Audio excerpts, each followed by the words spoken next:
On va entrer dans le vif du sujet. J'invite Isabelle Chardonnier, donc directrice régionale des affaires culturelles de Bretagne, et Antoine Cariou, directeur de Tourisme Bretagne, à venir me rejoindre pour cette première séquence qu'on a intitulée Regards croisés, mêler culture, patrimoine et tourisme, les enjeux de demain. La force du lien entre la culture et le tourisme trouve son explication dans l'acte de loisir, dans l'économie du temps libéré, dont les motivations peuvent être plurielles. Merci à vous.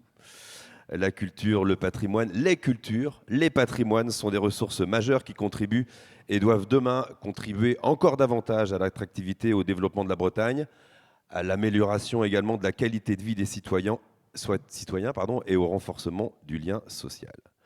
Vous le savez, le tourisme culturel est un secteur en pleine expansion qui représente une opportunité et une force pour notre pays et notre région, mais qui est à la croisée des chemins. Alors, entre satisfaction de la situation et nécessité d'amorcer des transitions, il nous faut nous poser cette question. Quel tourisme culturel et patrimonial voulons-nous demain en Bretagne? Bonjour. Et bonjour à Bonjour. tous. Isabelle Chardonnier, on vous avait déjà évoqué 5-6 fois depuis le début de cette journée. Voilà, quel casting. Je suis ravie d'être là. Juste pour dire que j'étais à Brest hier, qu'on est ce matin à Vitré, qu'on sera cet après-midi dans les Côtes-d'Armor.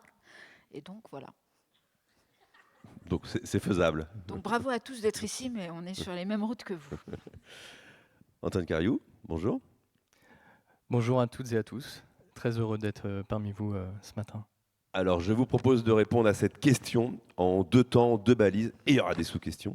Alors là où nous sommes aujourd'hui et où allons-nous demain? Donc là, 2023, pour démarrer, on constate que les secteurs tourisme, culture et patrimoine travaillent en silo, selon des approches différentes, des cibles nommées d'ailleurs distinctement. Il y a les publics et les clients, mais qui font face donc à des grandes mutations environnementales et sociétales.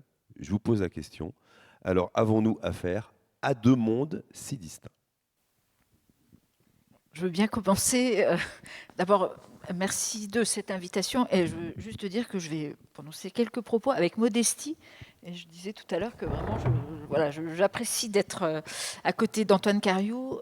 Et je ne suis pas du tout sûre d'avoir... en tout cas, je n'ai pas de certitude sur les sujets qu'on débat aujourd'hui, ce qui est d'ailleurs une première partie de la réponse à la question qui est posée. Alors, des fonctionnements en silo, je répondrai non à cette première question parce que, en tout cas, entre le ministère de la Culture et le ministère du Tourisme au niveau national, il y a des conventions de partenariat. Une convention a été renouvelée en 2018 qui dessine un certain nombre d'axes de travail et ces axes de travail qu'on nourrit chaque jour dans les régions d'action. Alors, j'en cite 3 de ces axes de travail. Le premier, c'est la participation de tous à la vie culturelle. Donc, de tous, ça veut dire des habitants des régions et des touristes qui viennent les visiter. Le développement culturel des territoires, auquel le tourisme contribue, et l'accroissement de l'économie touristique des territoires. Le ministère de la Culture a aussi un partenariat avec Atout France. Et d'ailleurs, le ministère de la Culture organise avec Petite Cité de Caractère un colloque qui aura lieu au mois de novembre sur le tourisme durable. Donc on voit bien qu'à plein d'endroits, il y a déjà des coopérations et ça me semble important de le rappeler. Pour autant, je constatais que à l'échelle de la Bretagne, j'ai rencontré aujourd'hui Antoine, on ne s'était jamais rencontrés. Ouais, c'est vrai. Et donc, voilà, je constate qu'au niveau national, on a des partenariats, mais qu'au niveau local, régional en tout cas, on peut évidemment mieux faire. Antoine. Eh bien, moi, je répondrai non aussi, sur le fait que, voilà, on se rend compte qu'aujourd'hui, les silos, alors, ils ont peut-être existé. Hein. Moi, je suis assez récent dans la fonction, je suis en poste depuis à peine 1 an. Mais aujourd'hui, c'est en train de complètement exploser. Moi, je vais parler plutôt de l'aspect touristique, mais on se rend compte qu'on fait face à une véritable hybridation aujourd'hui de l'expérience touristique et que finalement nos visiteurs, alors que ce soit des visiteurs hors Bretagne, que ce soit des Bretons qui sont en périple à la journée, ils vont véritablement être en recherche d'une forme d'authenticité, d'une forme de transmission, de découverte du territoire. Et donc ça passe énormément par ce vecteur culturel et patrimonial. Ça passe aussi par les gens qui vont justement porter cette médiation et cette transmission. Donc on assiste véritablement à un décloisonnement très très important Et nous, on doit nécessairement travailler ensemble. Alors c'est déjà le cas aujourd'hui, il y a beaucoup de collaboration entre la DRAC et la région Bretagne sur tous les aspects d'investissement, de conservation, de préservation. Mais il y a aussi effectivement des enjeux de faire découvrir, de transmettre cette culture, ce patrimoine. Et puis, véritablement, tout ça, ça va participer à, quelque part, une consolidation économique des secteurs, hein, que ce soit le secteur touristique d'un côté, mais évidemment le secteur culturel de l'autre, avec justement des activités qui vivent aussi à l'année. Et puis, ça participe à la consolidation culturelle de notre territoire, hein, par la perception que vont avoir nos visiteurs, notamment de notre culture, de nos patrimoines, et puis des personnes, encore une fois, qui vont porter tout ça. Donc voilà, les silos explosent et on doit faire face à ça aujourd'hui, on doit se mettre ensemble. Alors vous le dites, ouais, et les études le confirment, la culture et les patrimoines sont une des motivations premières des touristes et des excursionnistes en Bretagne. Le tourisme est l'un des principaux modes d'accès à la culture et aux pratiques culturelles, mais l'interdépendance de ces deux secteurs est presque taboue. Pourquoi ? En tout cas, ce qu'on sait aujourd'hui, et Antoine, j'espère que vous ne me démentirez pas, on sait que à peu près 50% des touristes choisissent la France pour son patrimoine et ses richesses culturelles. Donc, on est obligé de constater que ces deux secteurs sont évidemment très, très liés. Je pense que le tabou, il est largement dépassé. C'est-à-dire que ce tabou a effectivement existé et il reposait sur une méconnaissance des deux secteurs et du côté des acteurs culturels, sur la crainte qu'un tourisme de masse de surconsommation touristique viennent presque gâcher la qualité d'un patrimoine, etc. Bon, je pense qu'on a vraiment parcouru beaucoup de chemin depuis cette époque-là. Et aujourd'hui, on a un certain nombre d'acteurs culturels, patrimoniaux, mais pas seulement, qui sont complètement investis sur les enjeux touristiques. Pour dépasser le champ du patrimoine, on est en Bretagne dans une des grandes régions de festivals. On a autant de festivals qu'en Île-de-France, par exemple. Et donc, les grands festivals de Bretagne sont des facteurs d'attractivité touristique majeurs et les directeurs de festivals l'assument pleinement comme tel. Et c'est le cas aussi de beaucoup de sites patrimoniaux. Oui, effectivement, hein, on voit bien que pour la Bretagne, ça se confirme. Hein, c'est comme pour la France, c'est la culture et le patrimoine, c'est le second élément de choix en fait, hein, des visiteurs. Alors en Bretagne, ce sont d'abord le patrimoine naturel, les paysages en fait, mais bon, ça fait partie des patrimoines hein, aussi quelque part. Donc on se rend compte que c'est vraiment très important. Moi, ce que je voudrais souligner à un moment donné, c'est que en fait, cette culture et ce patrimoine, c'est véritablement ce qui va être vecteur d'identité, vecteur d'originalité, de créativité aussi d'un territoire.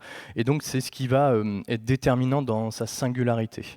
Et donc, véritablement, à un moment donné où le visiteur va être en quête d'une expérience authentique, d'une rencontre des habitants et de cette transmission va lui être faite du territoire, on a un véritable enjeu de pouvoir teinter de cette singularité bretonne en fait, nos expériences touristiques.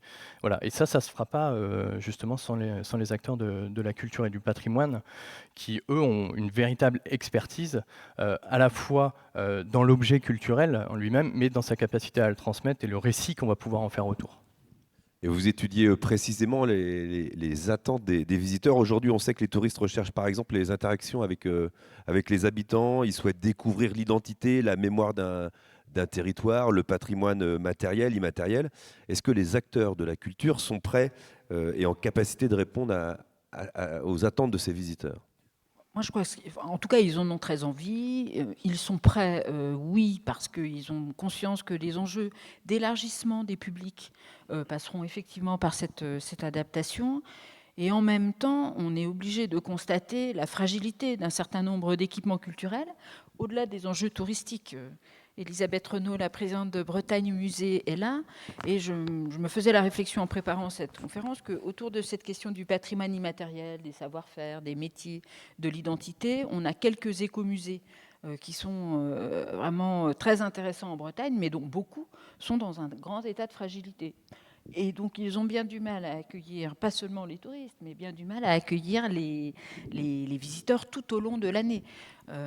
Quand on va à Groix, Madame la vice-présidente originaire du Morbihan, cet écomusée, ce petit musée sur l'île de Groix, dont les collections viennent des habitants de Groix, qui ont déposé dans le musée un certain nombre d'objets et qui racontent leur vie sur le territoire. Ce musée est fermé une grande partie de l'année, dispose de 2 salariés, je crois, pour le faire vivre. C'est insuffisant. Donc, ils sont prêts à s'engager dans une dynamique plus grande, mais il faut que, au-delà des aspects touristiques, ils aient les moyens de leur fonctionnement. Ça me permet de plaider pour des moyens accrus pour ces équipements. Alors, si le tourisme est un prétexte ou une justification pour leur donner plus de moyens, tant mieux, mais il va falloir y penser, parce que ces équipements, pour beaucoup d'entre eux, sont en fragilité aujourd'hui en termes de fonctionnement. Ouais, alors, nous, ce qu'on voit, c'est que côté touristique, et vous avez vu la presse ces derniers mois avec est-ce qu'il y a trop de tourisme en Bretagne, etc. Donc, on se rend bien compte que, alors, au-delà de ces sujets de fréquentation, où bon, finalement, il ne faut pas parler de surtourisme, mais éventuellement de pics de fréquentation, quelques week-ends par an à quelques endroits en Bretagne, on se rend compte que on a un vrai enjeu de travailler sur l'hybridation de nos modèles touristiques. Et véritablement, je pense que c'est la même chose en fait pour les modèles culturels et qu'il y a certainement une convergence à cet endroit-là. Mais c'est de se dire finalement comment on est capable de créer des objets touristiques, culturels, qui vont créer justement cette rencontre entre les habitants du territoire et les visiteurs. Et ça, à travers de multiples usages. Qu'on soit justement sur un usage culturel ou qu'on soit peut-être dans un usage d'hébergement, de restauration, qu'on puisse y retrouver aussi tout simplement la vie de nos territoires, avec le monde associatif qui va justement rentrer en médiation des différents publics. Donc ce sujet de l'hybridation, nous, c'est quelque chose qu'on travaille beaucoup dans le champ du développement touristique et puis en transversalité justement avec la région et puis l'ensemble des partenaires, à se dire voilà comment on est capable de construire ces objets touristiques hybrides qui vont à la fois servir aux visiteurs, mais aussi surtout aux habitants, et donc participer à l'acceptabilité touristique, mais qui vont aussi permettre de maintenir finalement dans les territoires toute une activité culturelle, une vie tout simplement dans nos territoires. Et ça toute l'année, clairement. Notre région dispose d'une offre patrimoniale, culturelle, d'une richesse exceptionnelle, mais l'abondance de l'offre tient lieu de critères de qualité. Devons-nous toujours aller vers plus d'offres, plus de monde? La réponse est non. Non, évidemment que non. En tout cas, moi, je ne suis pas bretonne, je suis là depuis 3 ans et demi, mais force est de constater que l'offre est déjà immense et qu'elle n'est encore elle n'est pas suffisamment connue. On a 4 cathédrales, par exemple, mais des milliers de chapelles dans cette région, dont beaucoup en Centre-Bretagne, dont chacune d'entre elles mérite qu'on y prête attention. Donc, l'idée, ça n'est pas évidemment de multiplier l'offre, mais c'est bien de l'améliorer en qualité, de la développer tout au long de l'année. Je crois que c'est vraiment très important ce que disait Antoine. Notre stratégie à nous, c'est que les équipements culturels, les sites patrimoniaux soient à la fois des outils de politique culturelle pour les habitants et pour les visiteurs. Tout au long de l'année, il y a un enjeu à ce qu'on améliore une offre qui serve à l'ensemble des usagers, quel que soit leur lieu d'habitation finalement. Donc on a vraiment un objectif d'amélioration du service plutôt qu'un objectif d'augmentation de la quantité. D'ailleurs, juste pour donner un chiffre, on a 3100 monuments historiques aujourd'hui en Bretagne, 3100 monuments protégés. Le rythme de protection ralentit, on continue de protéger du patrimoine, mais on n'augmente pas forcément. Et on est très attentif à la façon dont ces sites protégés vont être ensuite animés et vont vivre.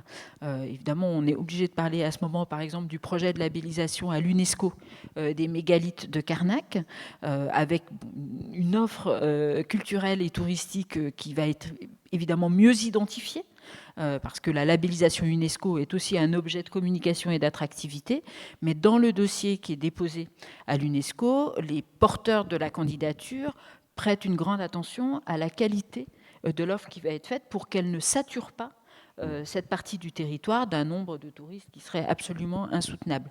Tout l'enjeu, c'est quand même de concilier les habitants et les touristes. On a tous en tête des territoires qui se vident de leurs habitants au moment où un certain nombre d'événements ont lieu. Le Festival d'Avignon est un des exemples. La ville d'Avignon se vide de ses habitants pour que les professionnels de la culture On en parlera louent cet après-midi. des Airbnb. En Bretagne, je ne sais pas si beaucoup de territoires sont dans cette situation-là, mais en tout cas, j'ai en tête par exemple la situation de Lorient au moment du festival interceltique, qui est à la limite de cette Cohabitation compliquée. cohabitation-là. Et petite parenthèse, pourquoi protège-t-on moins? Parce qu'on a déjà beaucoup protégé. Donc voilà, on ne construit pas du patrimoine protégé tous les jours, donc on continue de protéger. On avait une commission régionale du patrimoine et de l'architecture en début de semaine. Le patrimoine se constitue au fur et à mesure des années. D'ailleurs, les touristes contribuent à faire patrimoine. La population, les habitants, dès lors qu'ils identifient un site patrimonial et que par leur visite, ils lui confèrent une importance, ils contribuent à nous aider à identifier que c'est un objet patrimonial. Donc, l'histoire de la protection aux monuments historiques est extrêmement ancienne, mais aujourd'hui, on a déjà bien repéré les sites patrimoniaux emblématiques et donc on actualise ces protections. On vient d'engager une campagne de protection du patrimoine religieux du 19e et du 20e siècle. Voilà. Donc, les choses, on va dire que le stock est désormais là et que maintenant le flux est moins important. C'est logique. Antoine, sur la question, devons-nous aller toujours vers plus de? Non, je suis d'accord avec Isabelle. Non, effectivement, il ne faut pas qu'on aille vers plus. En fait, on a déjà aujourd'hui beaucoup. Et en fait, l'enjeu, alors comme tu l'as dit, hein, c'est dans la qualité. Effectivement, et nous, on y travaille au quotidien. On a une équipe aujourd'hui, identité, qui va justement travailler autour de l'expérience. Et on a parlé des flux. Et effectivement, il y a un enjeu de trouver les bons équilibres dans l'accessibilité aux objets touristiques ou aux objets culturels patrimoniaux. Ça, c'est hyper important. Il y a bien sûr tout ce qui a trait à faire entrer cette singularité dans nos objets touristiques. Ça participe aussi de la qualité d'expérience touristique, c'est très important. Et puis après, je pense que l'enjeu majeur qu'on a devant nous, c'est dans le faire savoir. C'est-à-dire comment on est capable de donner à voir, de donner à comprendre, en fait, tout ce qui existe sur le territoire, c'est-à-dire qu'on va avoir des figures de proue, bien sûr, qui vont faire la notoriété d'un territoire, qui vont même potentiellement faire évoluer la perception que les visiteurs vont avoir de ce territoire-là. Mais derrière, il faut qu'on donne à voir et à comprendre ce qu'est la réalité de ce territoire pour transformer ça en une expérience à vivre dans le territoire, et qu'on ne soit pas dans des phénomènes où effectivement on ne retrouverait pas la promesse du territoire. Et donc voilà, je pense que l'enjeu aujourd'hui, il est quelque part peut-être autour de la donnée et de la valorisation de cette donnée-là, et faire le lien justement entre des personnes qui vont se déplacer vers notre territoire, qu'elles soient bretonnes ou hors Bretagne, hein, et puis justement la réalité de tous ces événements, ces manifestations, ces objets culturels, patrimoniaux et touristiques, quoi. Vous avez évoqué tout à l'heure les nombreux festivals en Bretagne et la culture toute l'année. C'est donc un véritable jeu d'équilibriste qui se joue entre une programmation culturelle à forte notoriété, censée attirer largement, et puis des propositions portant peut-être sur des thématiques de niche à destination d'un public d'avertis et d'experts, et puis des événements fréquents, diversifiés pour séduire les habitants, le public local. Alors comment peut-on repenser les convergences, les divergences entre les attentes donc, des touristes, des visiteurs et le public local pour construire peut-être différemment les offres culturelles et touristiques de demain?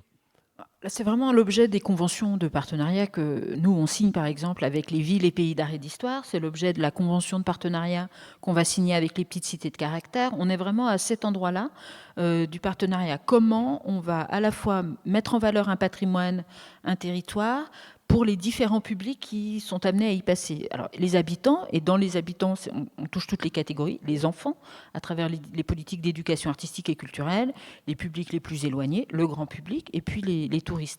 Donc, chacun des animateurs du patrimoine ici sait qu'il a traité l'ensemble de ces problématiques. C'est vraiment l'enjeu de nos politiques aujourd'hui. Et peut-être prendre un exemple pour illustrer ce que vous disiez, il y a des enjeux effectivement de visibilité et d'avoir quelques figures de proue. L'année dernière, la DRAC a soutenu, je crois que la région a soutenu aussi, la création d'œuvres de Daniel Buren sur l'île d'Ars. Et c'était intéressant la discussion qu'on avait avec les élus parce que le maire nous disait, mais à la fois c'est passionnant parce que Daniel Buren fait venir absolument beaucoup de monde et puis les œuvres sont passionnantes, elles permettent de relire le paysage et le patrimoine avec l'œil de cet artiste à renommée internationale, mais il était en même temps très inquiet que l'île soit d'un coup envahie par tout un tas de fans de Daniel Buren. Et en fait, ce projet, il a permis certes de faire venir un public un tout petit peu supplémentaire, mais pas tant que ça. Donc ça a amélioré finalement la qualité des visites des touristes qui viennent régulièrement sur l'île d'Ars. Mais ce projet, il a été construit avec les habitants. Les enfants des écoles, les habitants ont contribué à la définition du projet, les entreprises de l'île d'Ars ont contribué à la fabrication des œuvres.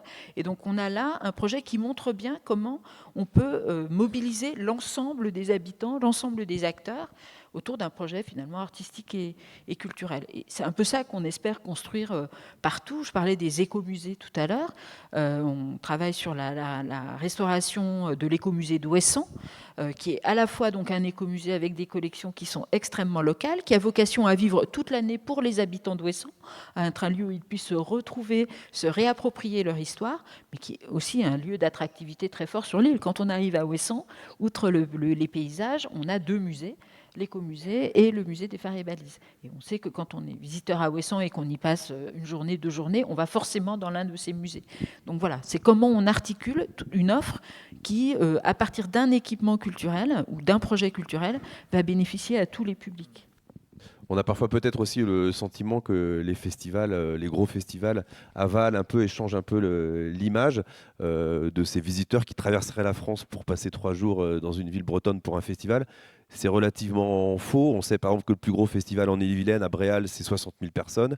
90% de ces visiteurs sont brétiliens. Donc c'est aussi des événements construits pour finalement les habitants Oui, alors évidemment, d'abord, la plus grosse part de fréquentation de ces grands festivals est une partie, sont des Bretons.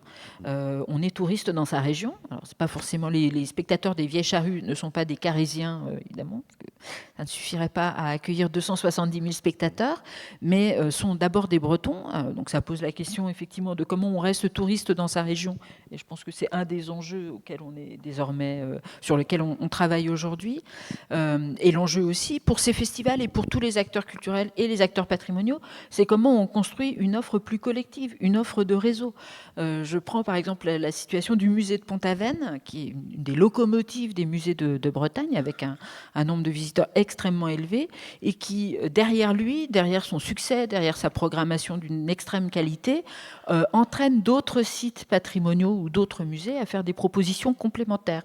Et donc quand on va à Pont-Aven, on sait qu'on peut trouver, ou qu'on pourra trouver bientôt tout près un autre musée, Paul Sérusier à Châteauneuf-du-Fou, ou qu'on trouvera des collections des Nabis au musée de Quimper par exemple. Ça c'est vraiment un enjeu important et donc c'est aussi un enjeu pour les festivals. Quand on va à Carhaix, quand on va à Lorient, on doit pouvoir, outre de chouettes concerts, pouvoir découvrir une autre offre. Alors, effectivement, je pense qu'il y a un enjeu à ce qu'on puisse avoir une activité culturelle très riche dans les territoires. Elle l'est en réalité aujourd'hui pour pouvoir nourrir finalement les populations locales et puis proches les Bretonnes et les Bretons, mais il y a aussi à travailler sur comment en fait ces flux touristiques peuvent s'insérer finalement dans ces programmations culturelles, et ça va passer par Certainement des logiques un peu de vulgarisation, de ludification. Nous, on le voit, on a travaillé justement avec les villes d'art et d'histoire, les PCC, les communes du patrimoine rural, autour d'un jeu qui s'appelle le Mister App Graal. Voilà, c'est une grande enquête à travers 24 communes en Bretagne. Et grosso modo, c'est une manière ludique finalement de véritablement découvrir le territoire, le patrimoine, et donc de pouvoir véritablement réconcilier ces deux dimensions avec quelque chose qui vit toute l'année et en même temps quelque chose qui est capable d'intégrer très facilement des flux de visiteurs qui soient proches ou lointains finalement. Bon exemple. On va aborder la deuxième partie de cette séquence. Donc, où allons-nous demain? Les enjeux et les défis à relever ensemble. Comment imaginer donc cette coopération renforcée entre les professionnels du tourisme et ceux de la culture? À travers quoi? Des réseaux d'acteurs, des outils, une ingénierie partagée. Tiens, d'ailleurs, y a-t-il un chargé de mission culture à Tourisme Bretagne? Alors, il n'y a pas un chargé de mission spécifique. Par contre, il y a une équipe aujourd'hui identité. Et puis, on a aussi l'équipe accueil des tournages qui œuvre au sein de Tourisme Bretagne. Et c'est très important. Parce qu'on se rend compte que finalement, les séries, les films influencent plus que les réseaux sociaux les visiteurs sur une destination. Donc ça, c'est quelque chose à avoir en tête. Et donc, ça contribue beaucoup à générer des flux touristiques sur notre territoire. Et le Pays de Vitré, on sait quelque chose avec la série d'Éther qui avec la série est en diffusion en ce moment. Tout à fait, Y a-t-il un chargé de mission tourisme à la DRAC? Non plus, il n'y a pas de chargé de mission tourisme. Par contre, on a créé il y a 2 ans un poste de conservateur en charge de la valorisation du patrimoine, ce qui englobe justement la totalité des missions de valorisation et la totalité des publics. Il est pourvu par Xavier de Saint-Chamas, qui est là, au premier rang, et qui, donc, depuis son arrivée, a vraiment s'est employé à redonner une dynamique encore plus grande au réseau Villes et Pays d'Art et d'Histoire, à construire des partenariats avec les petites cités de caractère, vraiment à travailler cette question de la valorisation plus qu'on ne le faisait auparavant. On n'a pas vocation à créer des postes autour de toutes les thématiques, plutôt à renforcer les transversalités avec des structures dont c'est le métier. Donc, voilà. L'exemple des petites cités de caractère, par exemple, font partie de l'offre culturelle et patrimoniale, mais est-ce qu'elles ne sont pas forcément toujours mises en tourisme? Est-ce que c'est facile est-ce qu'il y a un cap à passer, à franchir? Alors, nous, bien sûr, on travaille avec les PCC et puis les villes d'art et d'histoire, les villes historiques.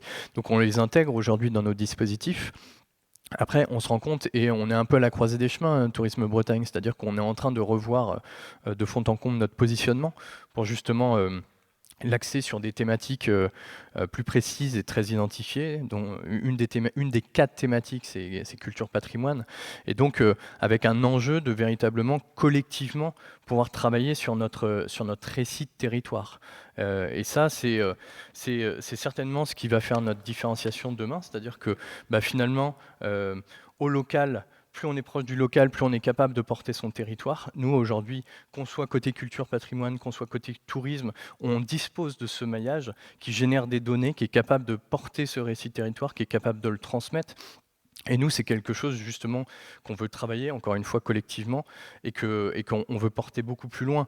Je pense que vous avez tous identifié le sujet de l'intelligence artificielle, qui va apporter pas mal de réponses touristiques. Et je pense que ce champ du récit de territoire, très sensible, très hors des sentiers battus, c'est une carte qu'on a à jouer collectivement, qu'on a à porter, pour justement pouvoir se différencier de tous ces outils mainstream et voilà, et assumer une autre qualité, de porter une autre qualité à nos visiteurs et à nos habitants.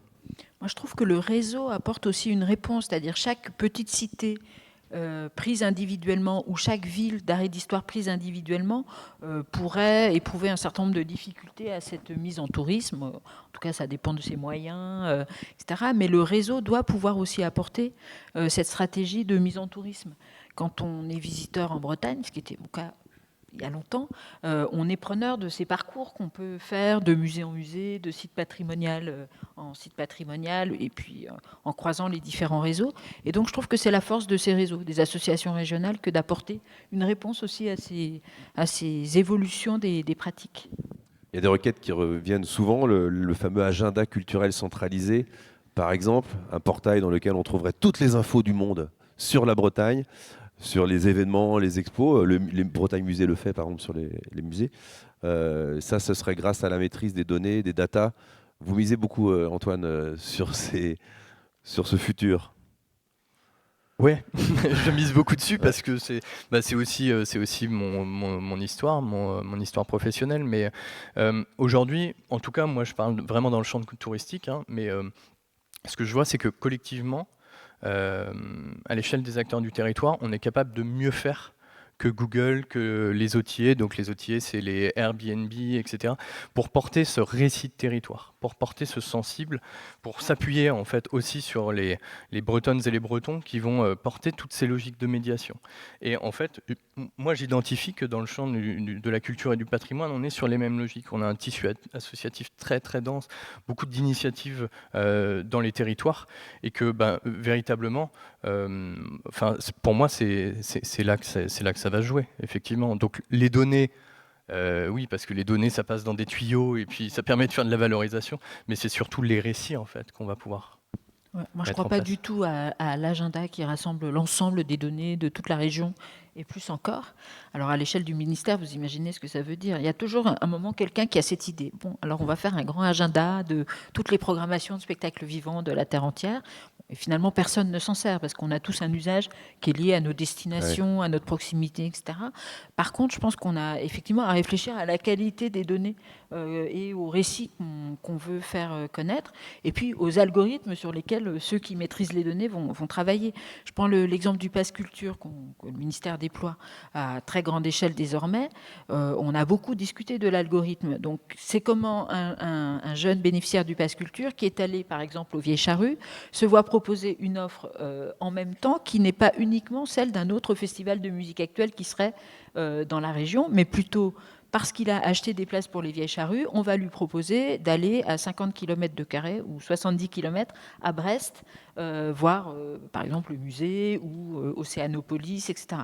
Et donc je crois qu'il y a vraiment autour de ces données et de l'algorithme des enjeux pour que nos visiteurs découvrent une offre variée qui est le reflet de nos territoires plutôt que quelque chose qui finalement alimente nos éternelles aspirations. Ouais, ouais, effectivement, et ça rejoint véritablement cette logique d'hybridation aujourd'hui qui est attendue d'une expérience de territoire complète dans laquelle on va pouvoir retrouver effectivement de la culture, du patrimoine, mais pas uniquement, de pouvoir aussi profiter des paysages. On parlait de mobilité tout à l'heure, d'accessibilité, mais ça rejoint aussi les logiques de mobilité douce, hein. Jessica vous en parlera tout à l'heure, mais on a aujourd'hui une clientèle espagnole par exemple qui est très très appétente à la culture et au patrimoine, hein, et en fait on s'est rendu compte que ils étaient aussi très appétents à se déplacer en vélo sur les voies, et qu'en fait on était capable de construire une expérience de territoire qui mêlait les deux et de manière très pertinente et en plus décarbonée pour le coup. Justement, on parle beaucoup des modèles hybrides, les tiers-lieux, les hôtels, résidences d'artistes, etc. Est-ce que ces modèles sont une réponse à certaines contraintes de développement, de financement ou de soutien financier mal adaptés?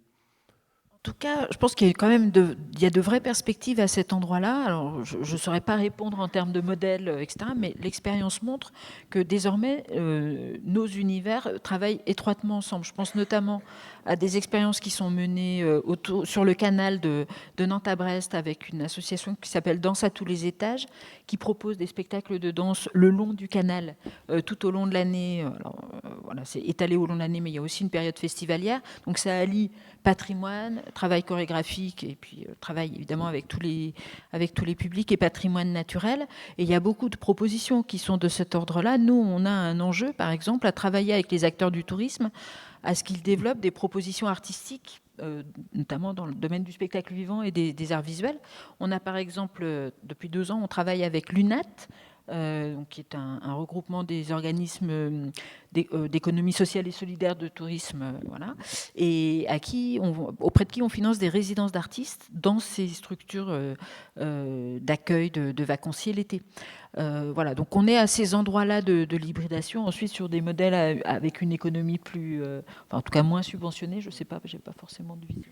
Oui, bah, c'est tout l'enjeu, effectivement, c'est qu'on puisse avoir à l'intérieur de ces objets touristiques, culturels, hybrides, une diversification du modèle économique. Et donc, voilà, qu'on vienne consolider effectivement cette activité.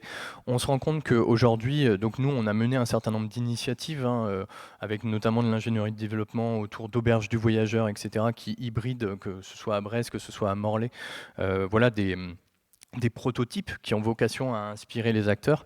On se rend compte qu'il faut une volonté politique locale aussi, très importante, pour pouvoir mettre en œuvre ce type d'objet hybride, puisque aujourd'hui on n'a pas un cadre légal très facilitant, si je puis dire, encore à ce stade. C'est-à-dire qu'on doit travailler aussi à faire en sorte que ces objets-là puissent se développer plus facilement, puisque par nature on ne sait plus dire aujourd'hui est-ce qu'on est sur un objet culturel, est-ce qu'on est sur un objet d'hébergement, un objet de restauration, est-ce que on est sur un espace qui va accueillir le monde associatif, etc.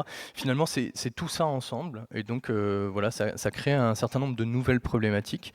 Alors, quand on a un engagement du local, c'est souvent le cas, hein, et ben, ça fonctionne très bien, parce qu'il nous aide à faire sauter les barrières. Et l'idée, c'est de pouvoir remonter, de pouvoir généraliser un nouveau cadre. Donc, ça prendra un peu de temps, mais on doit pouvoir y arriver. En tout cas, le constat qu'on peut faire de notre côté, c'est qu'on a une pluralité de dispositifs d'aide de type soutien aux résidences d'artistes, soutien à des activités culturelles estivales dans le cadre d'un appel à projet qui s'appelle l'été culturel, et que très peu d'acteurs du tourisme se saisissent de ces dispositifs dont ils pourraient pour autant être bénéficiaires. Donc on a essayé nous-mêmes de les mobiliser, mais on peine à le faire. Donc on constate de fait que voilà, nos dispositifs sont peu appropriés encore.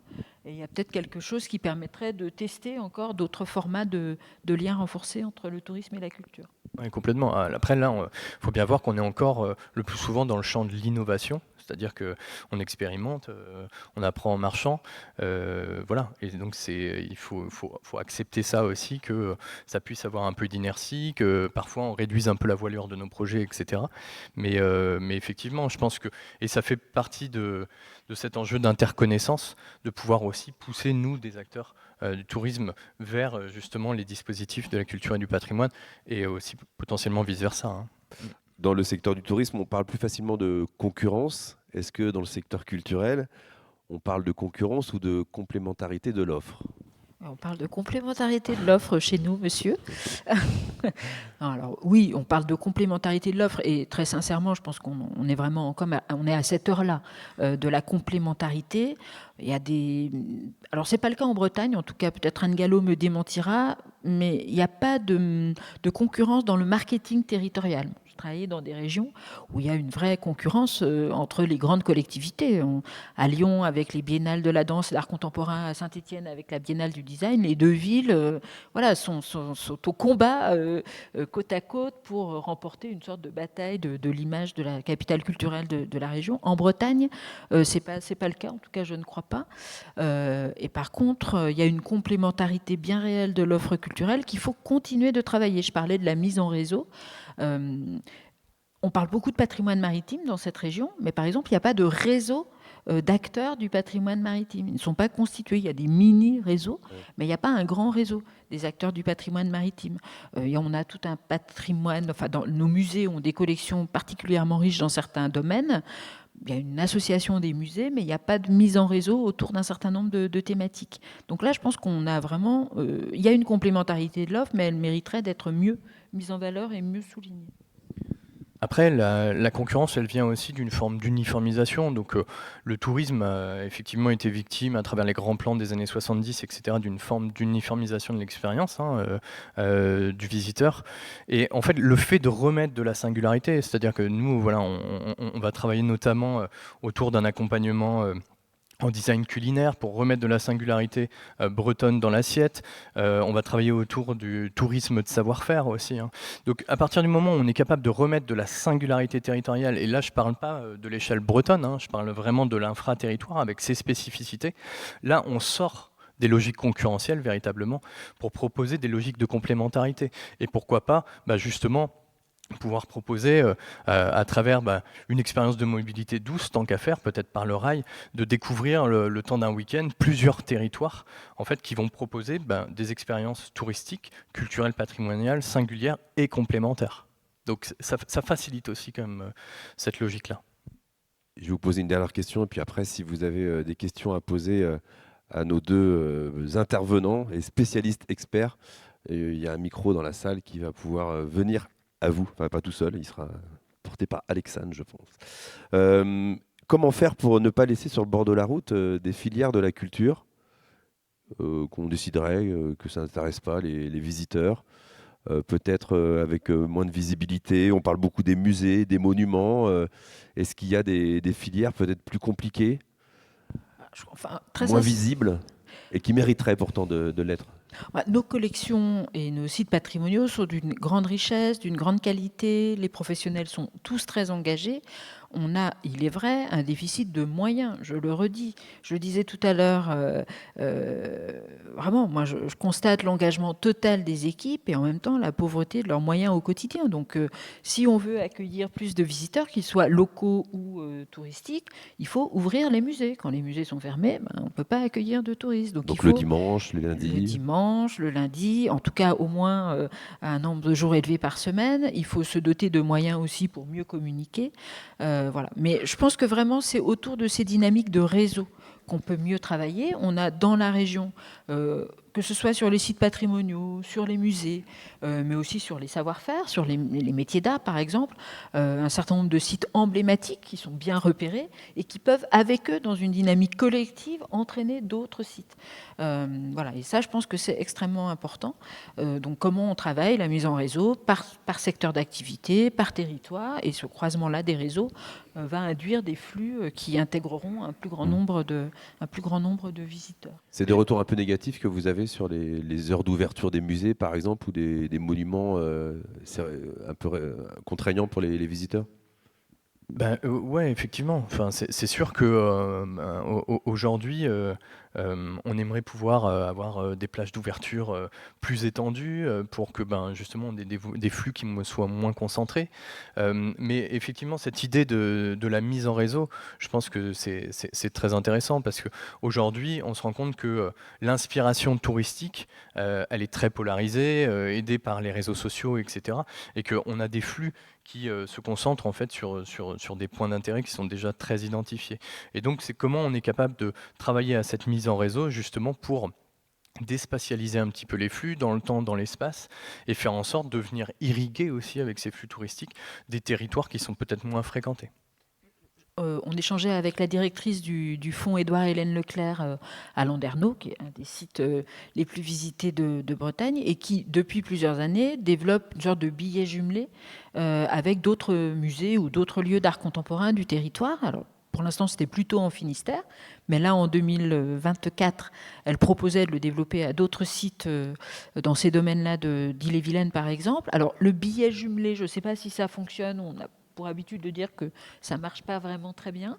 Mais en tout cas, c'est un objet de communication qui permet de dire aux visiteurs de la Fondation à Landerneau, n'oubliez pas d'aller à Passerelle, centre d'art de Brest, qui n'est pas du tout un lieu touristique a priori, qui est un lieu fait pour les habitants du territoire, mais qui peut devenir du coup un lieu attractif.